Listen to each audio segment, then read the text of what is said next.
This is Dr. Waring going into the file of Theo Carter. Okay. So, Mr. Carter is a gentleman who I have been attempting to see on and off for quite a while at this point.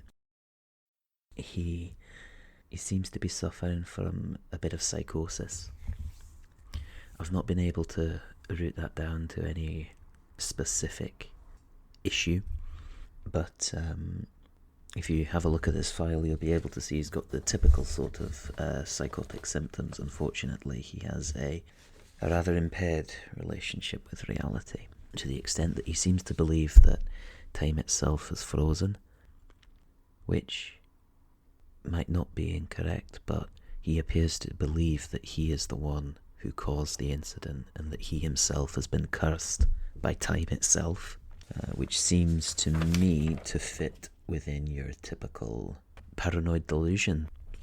So, from what I've been gathering from him, so the main symptoms that Mr. Carter describes is that whenever he is, whatever time of day, whatever it is that he's doing, he's not on his own. He is on his own, but there's a cacophony of noise going on, and some of these noises are just indecipherable to him. Some of them speak words to him. He's able to understand quite a lot of them, but some of them tend to speak in languages that he doesn't quite understand, or saying things that he doesn't have the vocabulary to understand. And he describes, in his own words, it's everywhere, all day and all night. It's not pleasant, and it's a constant struggle.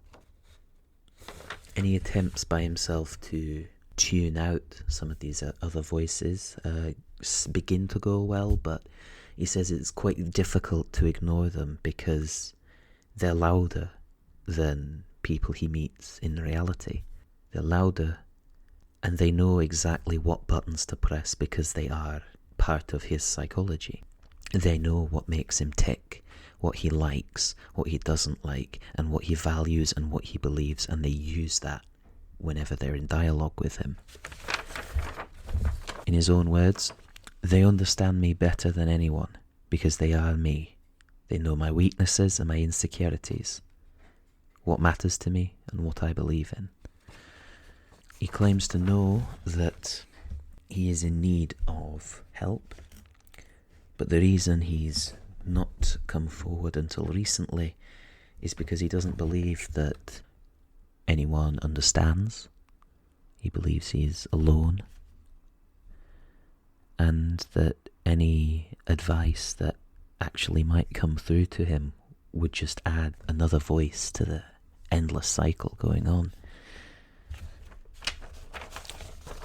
He describes it as a very claustrophobic and personal experience, but he was very keen to point out to me that not every voice was bad.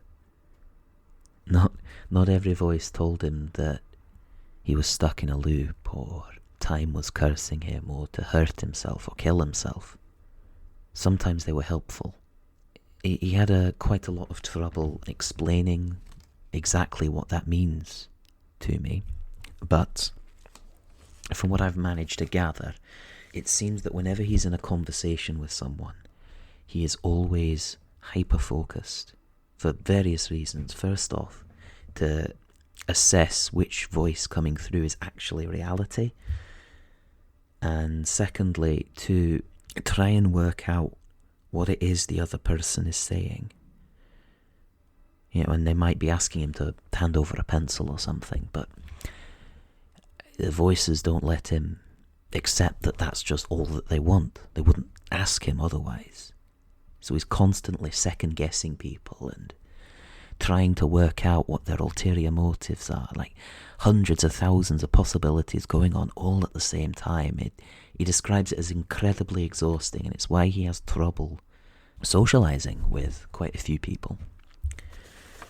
That being said, in our last meeting, we talked about the fact that he's actually managed to find some people who can not silence those voices, but make them seem a little bit quieter.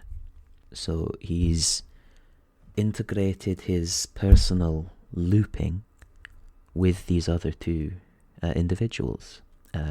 One here he calls a dormouse, and the other one he calls a hare. And it seems that they are not aware. And Mr. Carter was very insistent that nobody other than myself was aware that he heard outside voices. Even though to the dormouse and the March hare, who are incredibly important to him, they're the only people he's found so far who can dull the voices, but he won't tell them because he worries that if he does, that might push them away. And he's more terrified of losing them than lying to them. So even when he's at rest, even when he's with the people who make his existence a little bit better, he's still on his guard. He's still trying to make sure that they don't catch on to him. It's exhausting. It's exhausting just reading it, to be honest with you. So, one aspect of his condition that Mr. Carter was quite upset about was his constant desire for patterns and connections. Now, he explains it quite like looking for an order, a pattern, or a connection, because sometimes the only way that he can tell reality from something else is just simply by noticing the everyday patterns that life exhibits. So whenever we're in dialogue, he comes across as quite intense. He looks at you very forensically, and he explained that this is because he's trying to locate patterns or connections with what some of the voices are telling him that you're saying and what you might actually be saying. So he's trying to find those patterns and connections so that he can work out which of the voices coming through is actually mine. He talks about suffering from a daily peak and trough, and that it's not quite a peak and a trough in the way that we would understand it, because they don't happen for no reason. One of those voices will bring something up, push it to his forefront, and keep shouting at him constantly until he is forced to listen. And then once one of them starts, a few of the others might join in, or they might be shouting something else, and it gets louder and louder. And Mr. Card talked about how not all of the voices are totally in his head. In fact, none of them are. They, as far as he is concerned, they're all around him. They would be in a room or outside of a room. You might hear someone shouting from behind the closed door, or someone in the corner of the room whispering, or he's never alone. But that makes him feel lonely.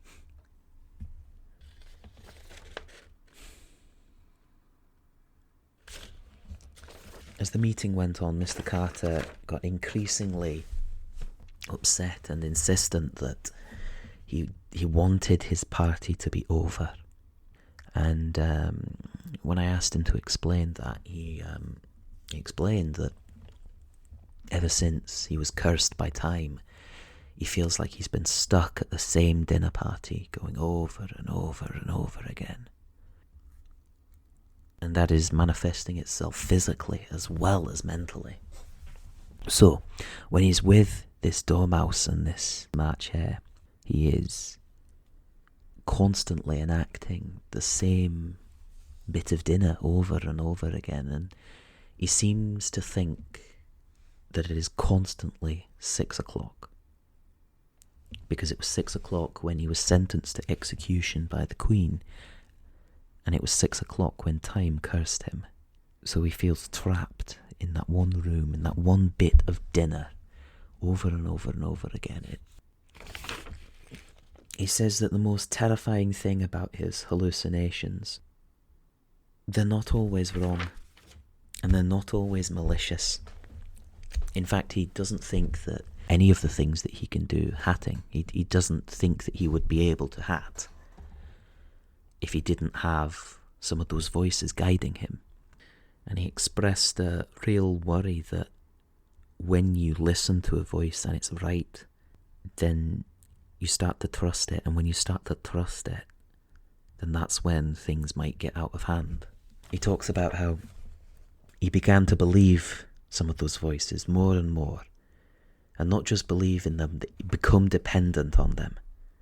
They've been right about everything so far, so why wouldn't they be right about this? And sometimes that's led him to do some things that might be quite negative or destructive to his mental or physical health, just simply because he's letting those voices lead him through the situation, because he struggles dealing with it himself. Personally, I would recommend a prescription of antipsychotics, perhaps with some art therapy, with a recommendation to head towards someone that he can talk to, be that a talking therapist, but with caution. So I'd put him down cautionary for that. There's some antipsychotics and a little bit of art therapy, just to try and help him express himself in a way that doesn't let him feel trapped, something that he can have full control of.